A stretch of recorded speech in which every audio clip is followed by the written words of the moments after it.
Welcome back. Let's just pull out the chart of Reliance. That's the one which is now taking off like a bazooka, and there's one massive block deal which has happened on Reliance, and last time as well we had that block deal on Reliance. We had that move play out. So the last hour, the last bar, just look at the size of the last bar for the biggest stock. This is now moving, and when Reliance moves, of course we see a move play out in the market as well.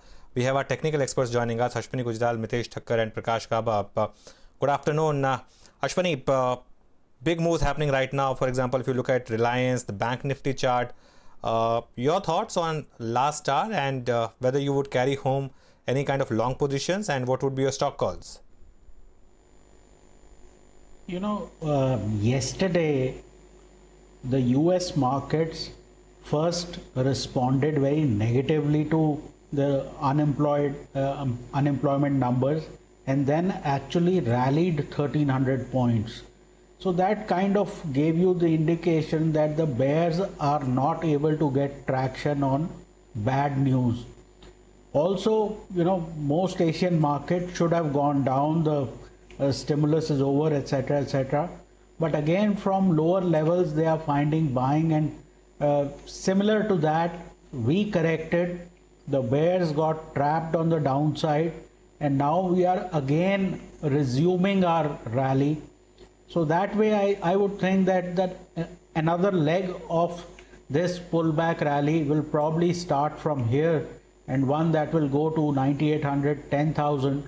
So yes, we are carrying long positions home through calls, etc., both 9500 and 10,000.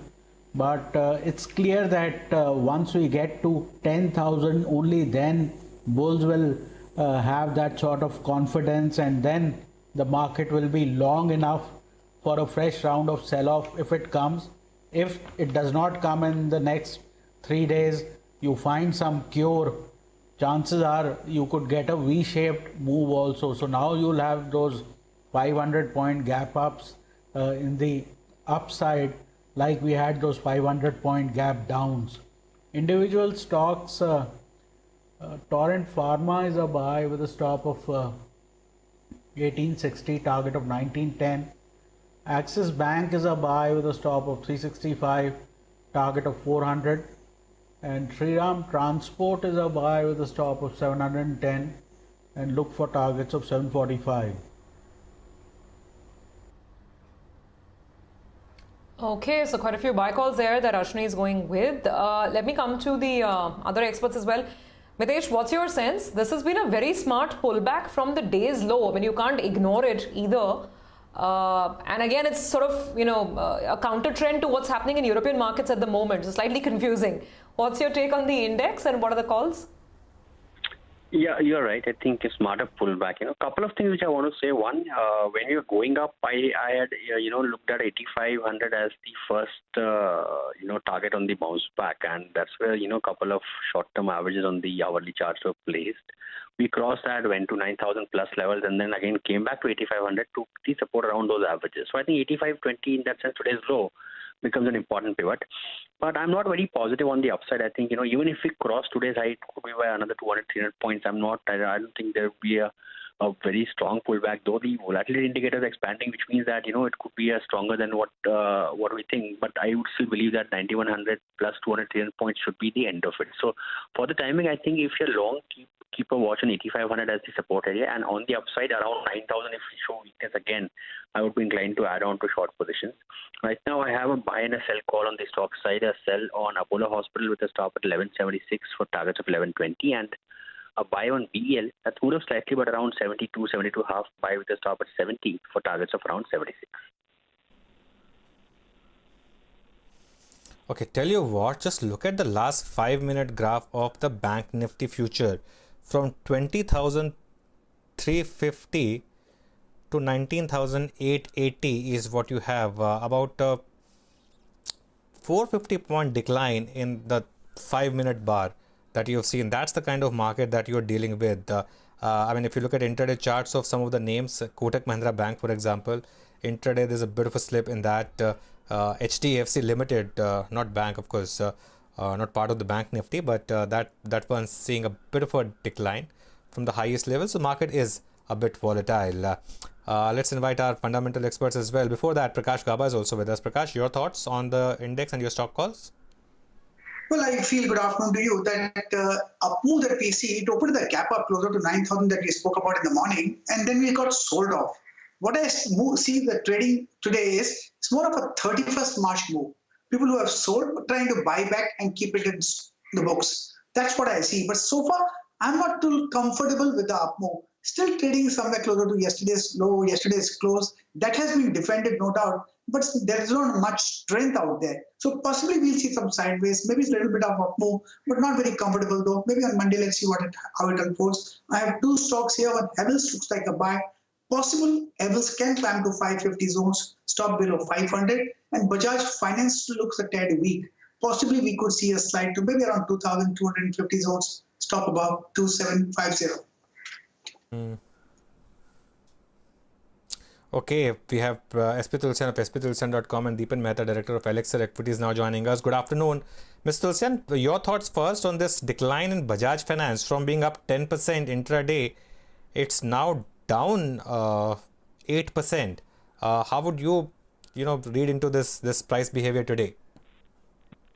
See, Anuj, post this RBI announcements, and if you take an analysis of that, the banks are seen having protected and shielded from the asset quality woes. But if you take a call on these retail-oriented NBFCs, because always we have been taking a call on the retail-oriented NBFCs as positive because they cater to the retail and there the defaults are seen to be the least.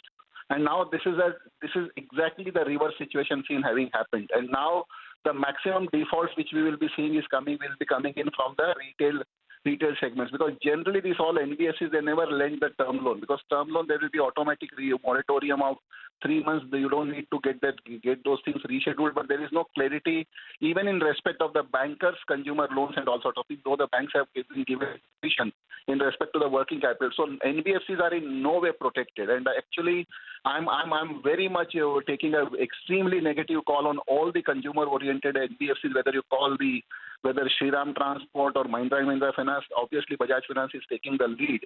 So still the big fear is seen, on the asset quality of this all retail-oriented NBFCs which are catering to. And coming specifically on the point of the bank and financials, after this RBI policy, yesterday I have said that, in fact, unless until we see the foregoing events to be coming in, there is no point in chasing the events which have already been seen having taken place. Yesterday, I have cautioned that Bank Nifty can show a big rise once the RBI will come with the SOPs to be announced, and that is what exactly has happened. And if you take a point to point, we have seen 33% increase in the Bank Nifty in this week itself, from a level of about 16,000 at a low point to about 21,500 points. So that shows how grossly oversold the market was, and what kind of fear even they have in their mind. If you see the Bank Nifty chart in the morning at 10 o'clock, it was at its peak, because people, even those who have gone short, are seen to be very much scared that probably anything can happen. Now come on the US. We are all talking that yes, US is in the direction. I fully agree and mind it that the way the things are spreading, this coronavirus in US, they've already announced $2 trillion dollar package. Another $2 trillion package is seen to be coming in the foreseeable future, because Trump is keen to win the elections. So if you see the mess going on, Texas, the largest state in the US, have not yet declared the lockdown. Texas governor says that we have left it to the local authority to take a call on all these things. So thus the volatility will keep coming in. There is no point in chasing the momentum or extrapolating the present trend. Bank Nifty has already run and seen its play. Those who have played, where we have been advising for last 3 days that huge short covering is going to be seen, that has already been played out. Now the time is to remain away from the bank and financials. As I've said, that I'm extremely negative on the privately, those who are lending to the retail-oriented loans in the private sector NBFCs that are seen to be taking a big hit going forward. So yes, bank and financials are for the time being is no. But one can take a call on the other nifty constituents, maybe like Reliance Industries, Bharti Airtel. Yesterday, Bharti Airtel was hinted at 450. We have seen that level having come in. So one can buy the telecom stocks, IT stocks, and the consumption theme. One should tilt more in favor of these three sectors and should remain away from the banks and financials for the time being, because we have seen the Nifty having moved by about 17-18% in this week itself from point to point, but Bank Nifty has risen by about 33% in this week itself. So remain away from bank financials and focus more on the Nifty-oriented stocks in these three sectors, that is IT, consumption, and telecom. Okay, so stay away from some of these retail financials. Deepan, I want to bring you in as well. Mr. Tulsian's raised some very important points, and sure there is concern perhaps, and we had another guest also come in and talk about the possibility of moral hazard. I don't want to nitpick into what's been announced today, but just your thoughts on some of the financial stocks, the large banks and NBFCs like Bajaj Finance. Yeah, I agree with Mr. Tulsian that I think the NBFCs, especially retail-focused NBFCs, may have a bit of an issue. But I think, it's not the end of the announcements, and I'm sure they'll make the representations. And generally, the RBI has been trying to put NBFCs and banks at par when it comes to any kind of surveillance or any kind of reporting or risk management. And I'm sure that they would like to, give dispensation there as well. I think large NBFCs are now extremely important, and they in itself are high risk from a systemic point of view. And as regards moral hazard, I think it's a once-in-a-century type of an event, and I think that it's much justified. And if there is some moral hazard issue over there, so be it. I think it's important to save the economy, save some of these banks and companies, and more importantly, keep the consumer sentiment alive post this coronavirus. So I think it's a step in the right direction. And with the announcements made by the RBI governor, which were much better than what the street was expecting, maybe a floor has got built into the banks and BFCs.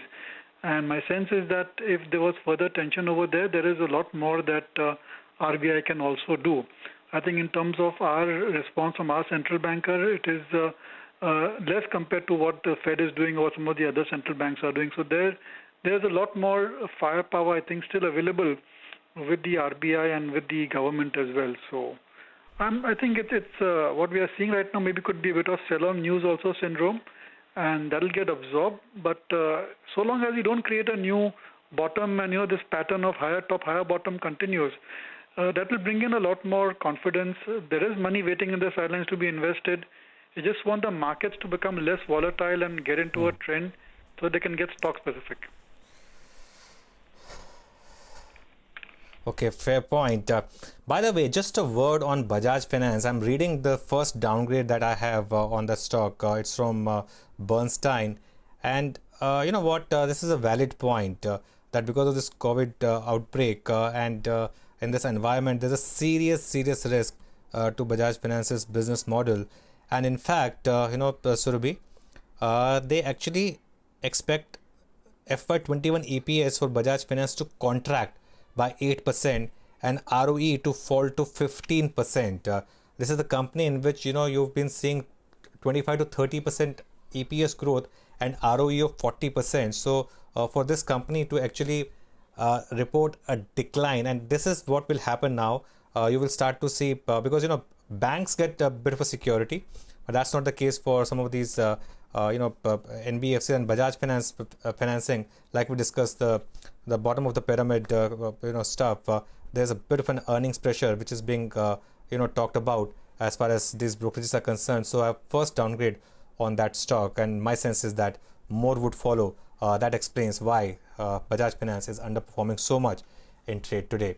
We'll take a break and we'll come back with more on the market, and we have Harendra Kumar also joining us.